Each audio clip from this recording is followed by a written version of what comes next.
So I'm in the studio now, so I'm just about to do the, that's the present.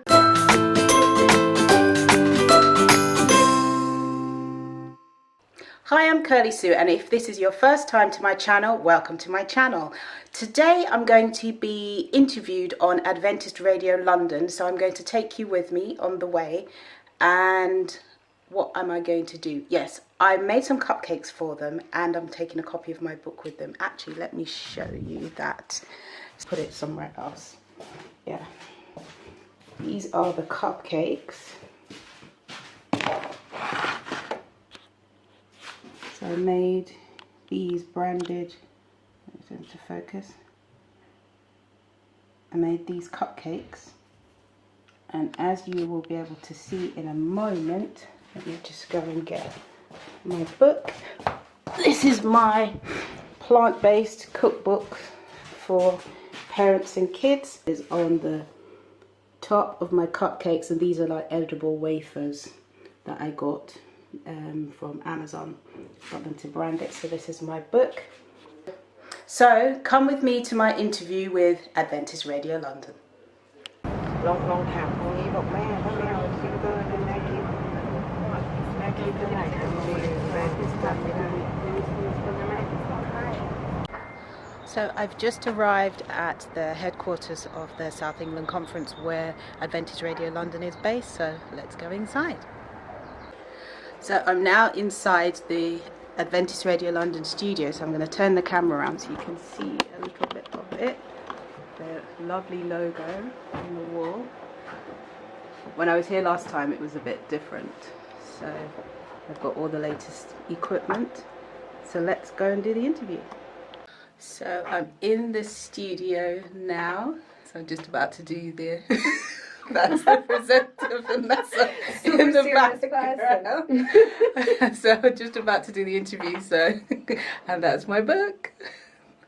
So we're just about to do the interview now. I'll just leave the camera running. All right, just let it run. Oh, yeah. Cool. Okay. Say something for me so I can just test that your mic is correct and your volume is fine. Vegan food is brilliant. Ooh, ooh. Say that again. Vegan food is brilliant. Excellent. Okay. All right. So you go by Kirly-Sue. Kirly-Sue. Curly. Okay.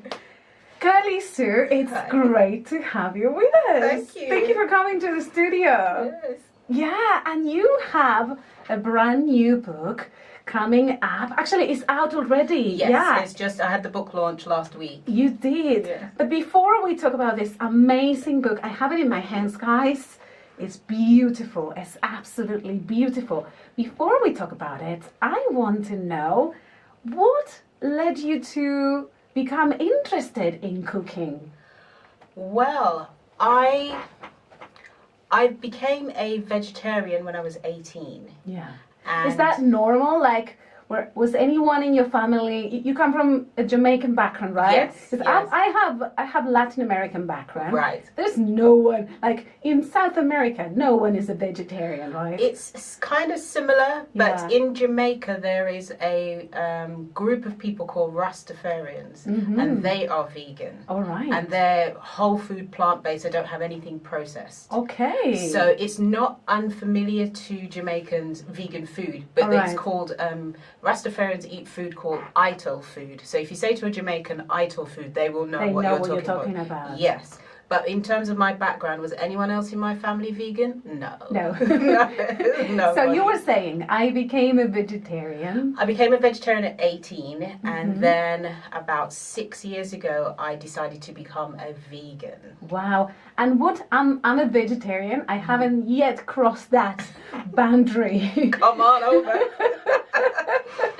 What To the made green you side. Yeah, hello greens. What made you want to go all the way and become vegan? I get asked this question quite A a lot, lot. right? Yes. Yeah. So I was reading this book called The China Study I by heard T. about Colin it. Campbell. Yes, and I also was watching a documentary called Forks Over Knives. Yes, amazing. Yes. Yes. And I also watched Got the Truth About Milk. Right. About the dairy Have you industry. seen the Cowspiracy? Yes. Oh. Yes. And I want to watch the new one that's just come out on Netflix. There's a new one. Okay. Yeah, it's called Oh, something. Yes, I I've seen forgot. the ad. Okay, I know what you mean. Something. It's a new vegan film. I've forgotten the name of it. Yeah. But that one, I'm going to watch that. But I've been watching different films, documentaries, and reading about veganism and vegetarianism because I thought, well, it's not much difference in the two. There's a big difference between the two. Yes, Okay. because in the book, The China Study, they quote a statistic. And I don't know it verbatim, so I'm kind of paraphrase. Go for If it. you're a meat eater and a vegetarian, if you're a meat eater, roughly 70% of what you eat will contain saturated fat. Right. That's roughly that. If you're a vegetarian, it's actually more or less the same figure Same. because of the dairy. Right. But if you're a vegan, that drops to 30-something%. So I thought, Wow. oh. I never saw that coming. Also, dairy is responsible for so many problems like asthma and eczema. It makes it flare up in a lot of people. Right. It's responsible for a lot of skin conditions, and it carries a lot of diseases as well. Wow. So I'm not saying every time you drink milk you're going to get a problem, Yes, but yes. It has been associated with so many things. So I thought, okay. So then that was my aha moment. Yes. Yes. For me too. Yes. Wow. So then I decided to make the switch, but because when I was a vegetarian I was a dairy avoider anyway, the switch wasn't For as me, difficult. I am sort of my problem is cheese. You see? Well, Oh no. no. Is it really This is a good time Okay. to switch because when I became a vegetarian, Yeah. the cheese available didn't even melt. Right. Oh no. It's really come young. on. You look at it and you think, how do these people make money from this? This It's just is not nice. good. But nowadays, there's so many different brands, but the one that I like is Violife, Violife. I'm writing this down. Okay, please do. Violife cheese, I think they've hit the nail on the head with the flavour, the texture, and so forth, because I had a girly sleepover for my friends. Right. None of them are vegan. You didn't tell them, did no, you? I didn't tell them. I gave them cheese.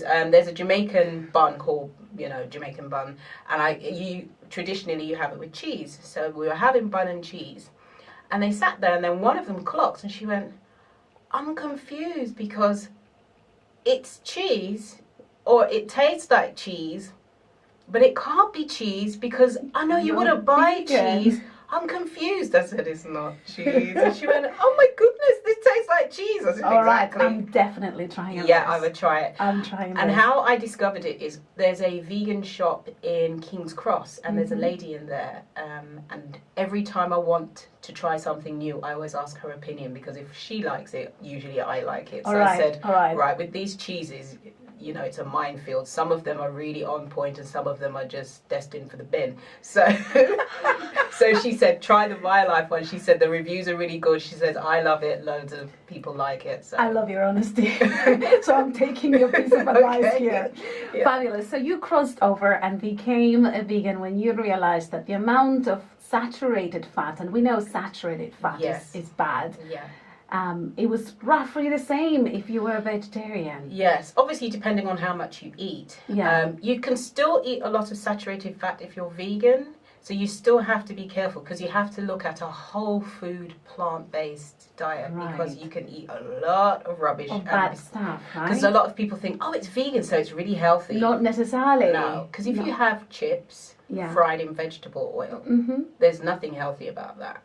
So, True. and that's vegan. So Yeah. you see what I mean? So people Absolutely. don't realise. Okay, all right. So you became vegan, and you've done this for a number of years now. Yes. Okay, good. And I know that about 5 years ago, if I did my homework correctly, you Yeah. wrote your first book. Yeah, it was 2012. Okay, all right, Yes. mathematics. Yes, it's okay. Yeah.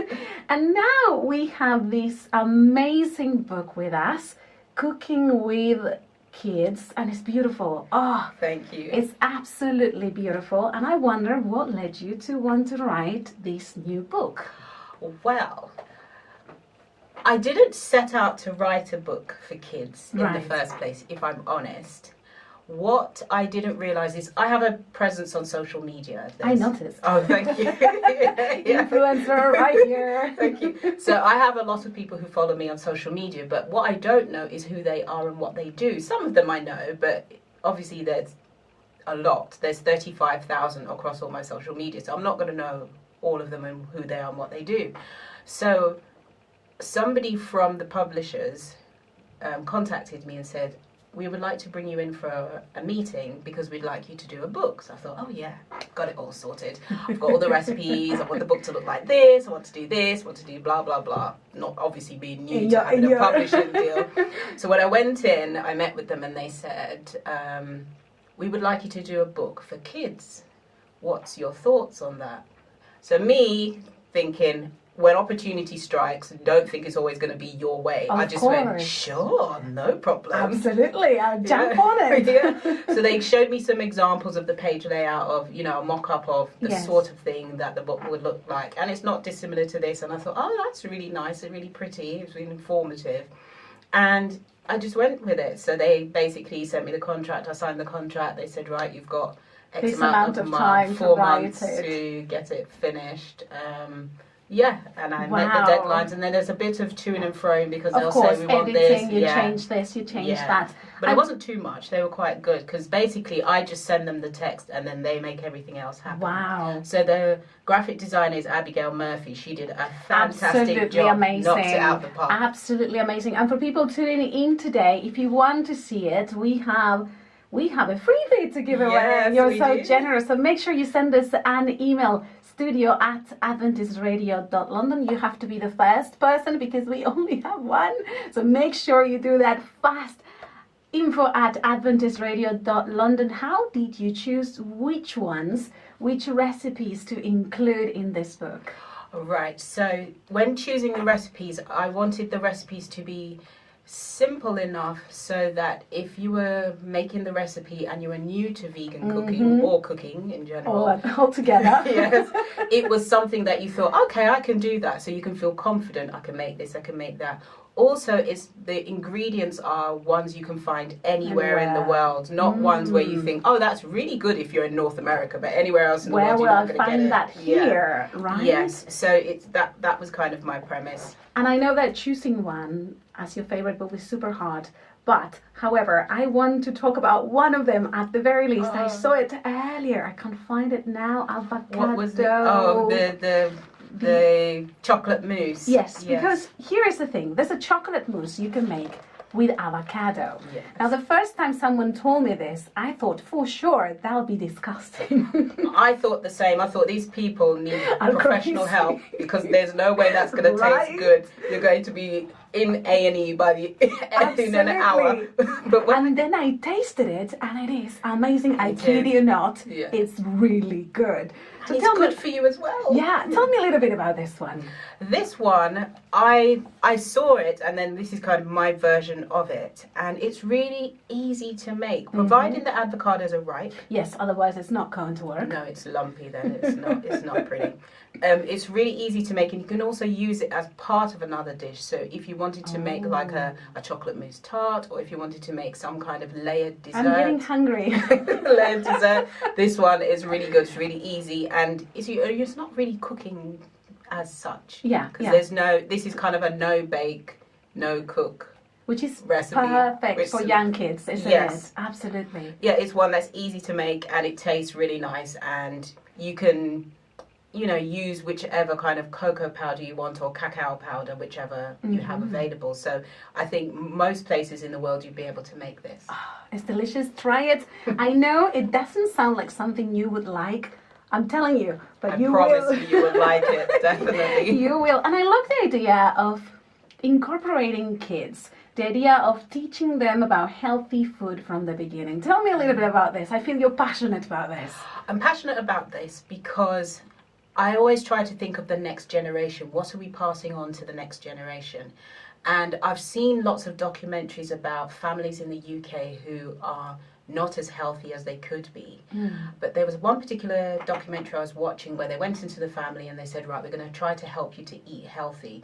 And the first thing they said is, we're going to try to help you to drink water. And they were like, no, I don't like that. I prefer to drink Coke.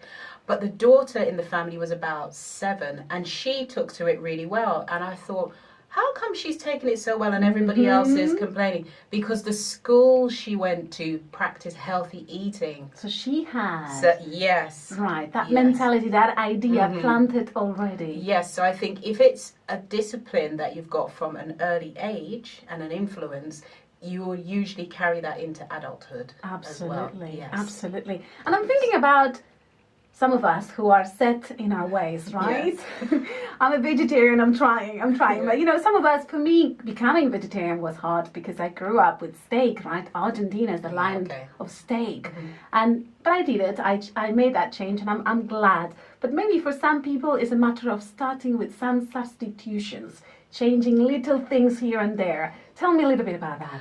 I think with anything to do with the body and nature, gradual changes are best. I think some people think, right, I'm going to be a vegan, so as from today, I'm never going to have meat, fish, eggs, dairy, nothing like that ever again, and that's it. And I think, okay, good luck. Yeah, it's too difficult. So I always recommend, because people say to me, I want to be vegan, but how do I start? And I say, one meal at a time.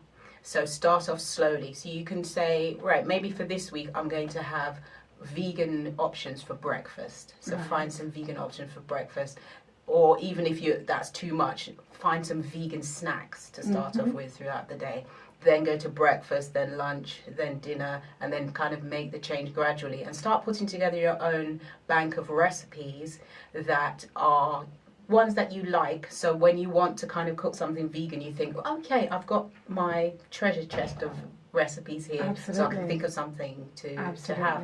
Also to look at your favorites and see if you can make a veganized version. Veganized. I love that word. Because, for example, some people love lasagna. You can use vegan mince. So long as you use the same seasonings as you would for meat, it will taste quite similar. Yes. You can always also make, for example, plantain lasagna. So instead of the lasagna sheets, you slice the plantain and use that. I never thought of that. Yes. Okay. Yes, it's I think the recipes come from somewhere in Central America. Where plantain is quite common. Yes. So you look at veganized versions or versions with a kind of a different spin on it. There are some dishes you're going to have to just say goodbye to because you will not get a vegan version that is close to it. You just have to develop new loves. Develop a taste for something that is better for you. Yeah. And some people feel that, all that vegan stuff sounds really healthy for you, but surely it's going to be A, not tasty, and B, super expensive. Right. I've heard this so many times. So when they say it's not tasty, that is dependent on what you do with the food when you cook it. One of the biggest mistakes people make is they think, oh, well, it's vegetarian or vegan, so it doesn't need any seasoning. Oh, it does. Exactly. So they just miss it out and say, well, it's only vegetables, so it doesn't need seasoning. So I always say to people, the same seasonings you'd put in with meat or fish, because most seasonings, not all, but almost all seasonings are vegan. Use the same seasonings as you would if it was meat or fish, and you will get the flavors that you want. So that's one with the flavor. Now, in terms of it being expensive, if you were to buy 3 pounds of meat and 3 pounds of vegetables, how is the vegetables more expensive? I don't know.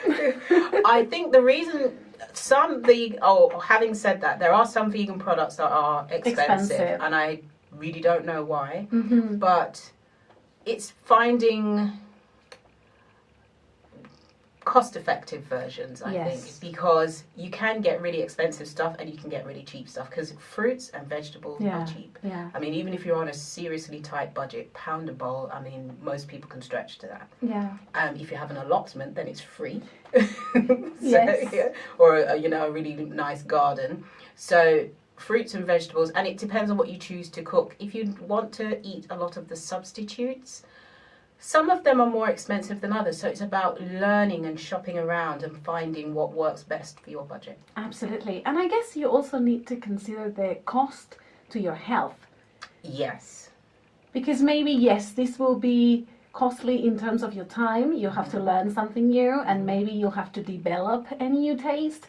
And maybe there'll be some things that could be more expensive depending on what you buy. But at the end of the day, isn't it cheaper than having to go to the doctor and getting ill? I would think so. Having had major surgery twice, it's not fun. It's not interesting. It's very boring, and they can't cook in the hospital, so I would avoid it like the plague. And you know, for me, when I became a vegetarian because my mother became a vegetarian before me, and I was just looking at her skin, and I kid you not, she just looks so much younger and better. And I'm looking at you and going, yes, it works. This is the way forward. So for me, that was the decision, that one of the reasons that pushed me in that direction. For you, was it health? Was it faith? Was it a combination? It was mainly, if I'm honest, health. I just thought, I'm sure it's healthier and easier to control your weight if you're vegetarian or vegan. It is also a faith thing. I'm a Seventh-day Adventist as well, so it is a faith thing. Even though our religion doesn't say you have to be vegan or vegetarian, it does obviously uphold it. And Ellen G. White did say in the last days the meat will become diseased, and we've seen so many examples of that. So yeah, I think so. All right, and I know you have a TV show coming out. I want to know about it. All right, I've got one that's out already, and then I've got one that I will be filming early next year. So I fly to South Africa next year. Whereabouts in South Africa? I love South Africa. It's Pretoria. Okay. Yes. Beautiful country. Yes. Wonderful people. Yes, I've been there before years and years ago. Okay. Yes. So I'll be flying there to record the shows. It's going to be a series. Yeah. So yeah. Excellent. Where will I be able to watch you cooking and doing all these amazing things? Well, the platforms on which it will be on channels, I don't know as yet. Yes, I know it will definitely be on the But Home if we channel. follow you on social media, yes. which is Kirly-Sue's Kitchen, Kirly, Kirly-Sue's Kitchen. So I'm on YouTube, Twitter, Facebook, Instagram, and LinkedIn. Basically everywhere. Basically everywhere. Yeah. Well, thank you so much for coming today. I wonder if you have a last message for a listener today who is thinking, this all sounds amazing, but slightly overwhelming as well. What would you say to that listener? Start small, baby steps, and get help. So join, find other people who are vegans to communicate with. Join some Facebook pages. Follow me on social media. You'll see lots of recipes, and you'll kind of see other people who are vegans or trying to be vegan as well. And also, obviously, my book will help as well. It's on my website, which is the same, kirlysueskitchen.co.uk, Kirly, Sue's Kitchen. Excellent, excellent. But start small and just do it bit by bit. Start small, baby steps, and we know it's healthy and it's good for you, so give it a try.